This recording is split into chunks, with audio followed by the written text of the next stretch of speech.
Подкасты на тему трудовых отношений.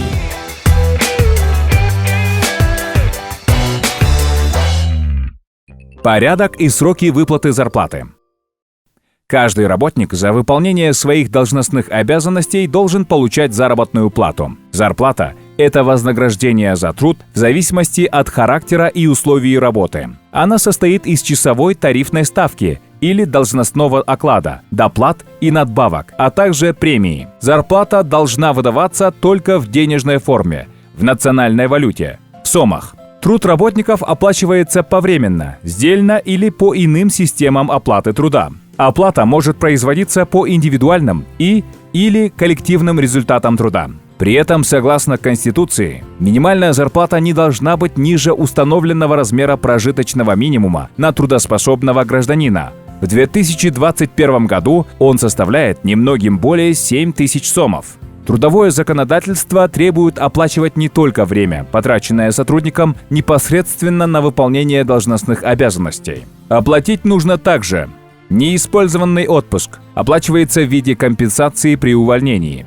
Вынужденные прогулы и простой, возникший не по вине сотрудника. За этот период сохраняется 2/3 должностного оклада или среднего заработка. Дни сдачи крови и предшествующего медицинского обследования. Сохраняется средняя зарплата. Льготные часы кормящих матерей. Ежегодный отпуск, основной и дополнительный. Выплачиваются отпускные. Дни выполнения сотрудникам общественных и государственных обязанностей. Учебный отпуск для сотрудников, совмещающих учебу с работой. Сумма зарплаты, конкретные размеры тарифных ставок и должностных окладов, надбавки, доплаты, компенсации устанавливаются в штатном расписании, в приложении к коллективному договору, в положении об оплате труда и премировании, а также в трудовом договоре. Обратите внимание, принимая на работу нового сотрудника, работодатель должен прописать в трудовом договоре порядок выплаты зарплаты и ее размер. Просто так в одностороннем порядке повысить или понизить зарплату, закрепленную трудовым договором и штатным расписанием, нельзя.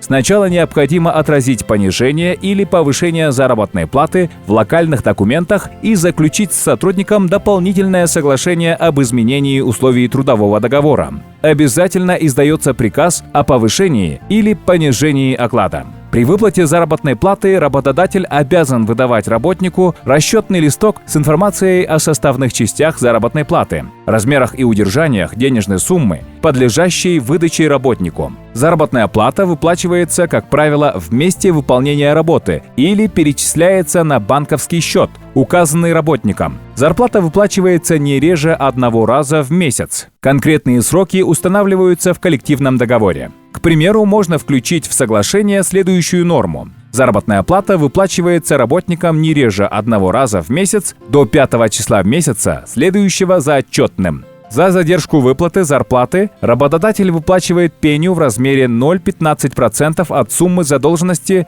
за каждый день просрочки. Обязательные удержания из зарплаты работника в настоящее время, как правило, составляют 10% подоходного налога и 10% отчислений страховых взносов. Кроме этого, работодатель отчисляет в соцфонд еще 17,25% от общего фонда оплаты труда. Выпуск подготовлен Центром исследований социально-трудовых отношений. Текст читал Урмат Борчанов. Всего вам доброго. Подкасты на тему трудовых отношений.